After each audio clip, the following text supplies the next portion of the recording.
Hi everybody in AP Stats. We're going to start talking about quantitative data displays versus the categorical for the next 4 days or so. It's a bigger topic.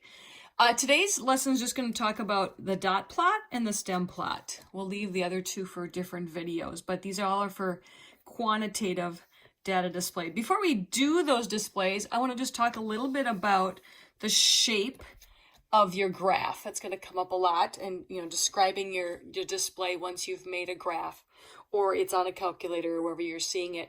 One of the things we use as a mnemonic in stats describing our quantitative displays, we like to say use your socks. So that stands for shape, outliers, center, and spread. We're going to talk mostly about shape today. Later, a couple days from now, we're going to talk about the actual outlier rule.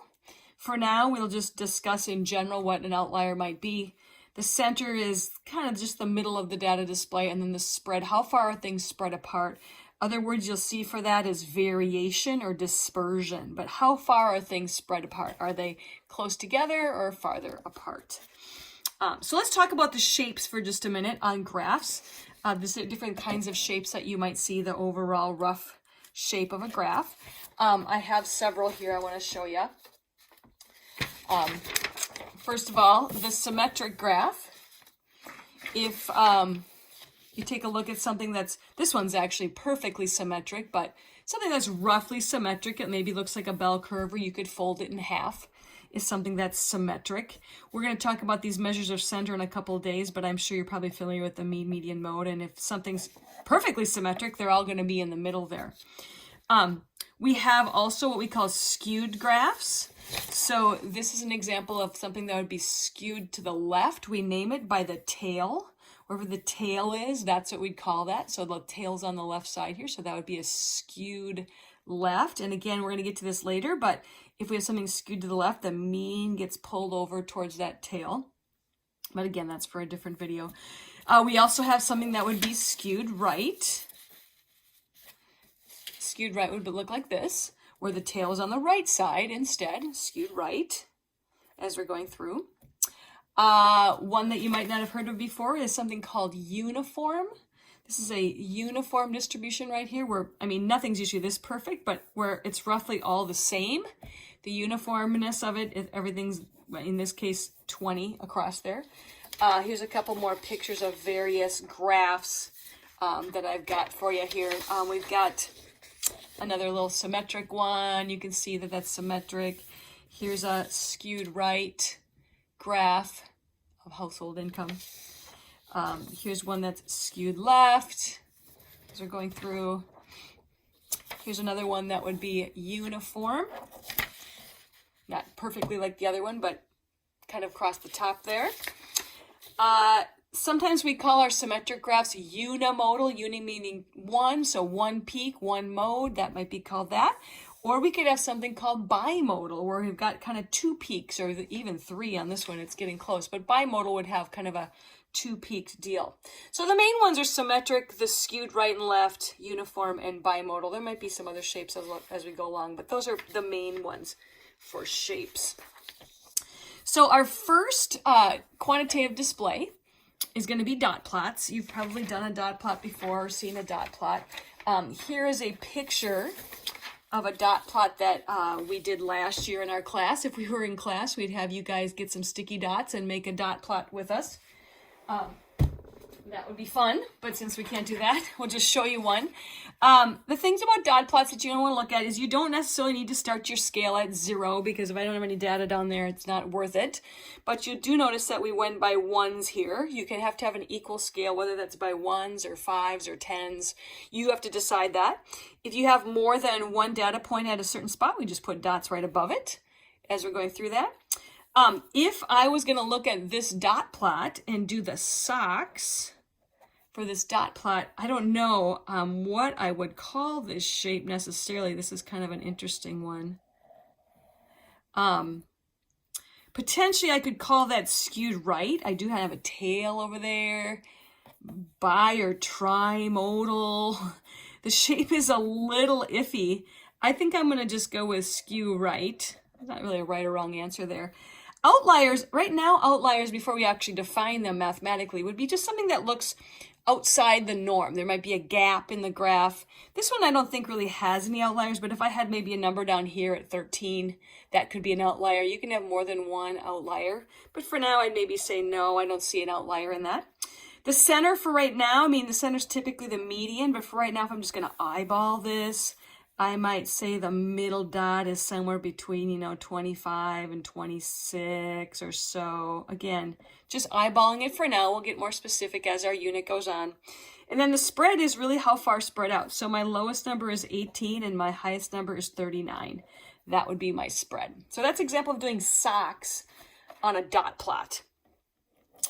The next graph is the stem plot. So dot plot, just to review, you don't have to start at 0. We have an equal scale.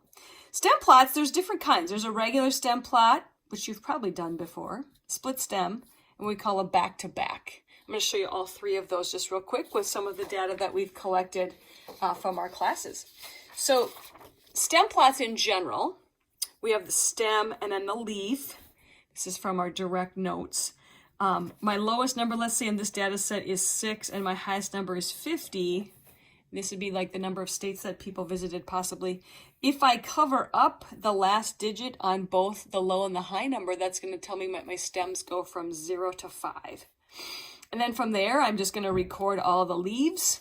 It depends. Some homework questions ask for commas, some do not.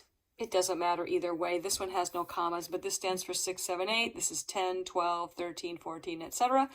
Stem plots usually do have a key. So you can see that 2/5 means 25. This number is 39, etc. So if you recall, you filled out those surveys with how many states you visited. This would be a class from the past. If I was looking at this, the number of states went anyway ranged from 3 to 50, my low to high. So if I cover up those two, I know that my stems are going to go from 0 to 5. And then I just put in all the data in order from there. If I was going to do socks for this particular stem and leaf plot, I would probably turn it to take a look. Got a really high peak here, and then I got just that one person out there at 50. Without that 50, I would say that the shape of this is roughly symmetric. That's what I would probably say. With an outlier at, well, I have a 35 and a 45 too. I forgot about those. I could go skewed right here. That might be okay. Is there a gap between 26 and 35? Well, it's a pretty big gap. I might say that the outliers are 35, 45, and 50. It's pretty subjective. You might think it's just 45 and 50. The center, where's the middle? I could figure it out exactly. We'll be doing that soon enough. But for now, I'm just going to eyeball it. I might say the center is about, 15. And the spread is 3 to 50 on that. That's just a regular stem plot. A split stem plot, sometimes we have just the leaves just keep going really, really long. If you go back to this one here, those are pretty long. So sometimes what we'll do is we'll do what we call a split stem. And we'll take those stems, instead of going 0 to 5, we'll do 2 of each. So 0, 0, 1, 1, 2, 2, 3, 3, 4, 4, etc. That first 0 stands for 0 to 4. And this one stands for 5 to 9. This would be 10 to 14. This would be 15 to 19, etc. So if I take that same data, what does that do? To me, it makes it look a little more symmetric, and it points out those outliers just a little bit better if I'm looking at doing socks on this. But it's the same numbers, so I should have pretty much the same socks. But to split stem, you just do 2 of 0s, 2 1s, 2 2s, etc. And the first group is 0 to 4, and the second group is 5 to 9. That's a split stem.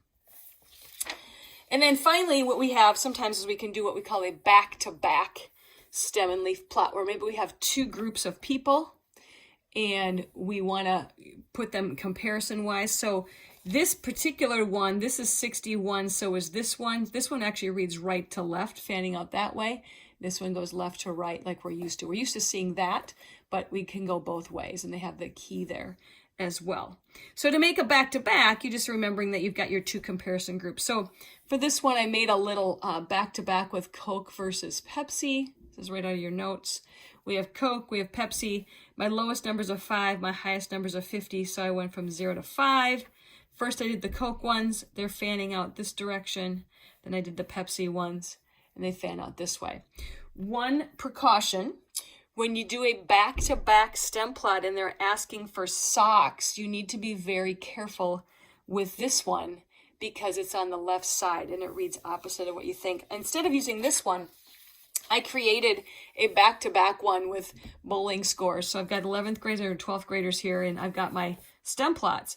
So if you're looking at socks for the 12th graders, you know, I can turn it and I can take a look at the shape, and that looks kind of skewed to the right. But you need to be careful is, if you're looking at the 11th graders, you don't just turn your paper and go, oh yeah, that's skewed to the right as well, because that's actually not the case. If I took this side and just made it into a one-sided stem plot, if I moved it down and moved these the other way, you're going to see that actually the 11th graders are skewed to the left. So you just need to be careful when you do a back-to-back because we're reading these backwards. So it's actually going to be skewed to the left instead. So hopefully that helps. So that's stem plots and dot plots for today's homework.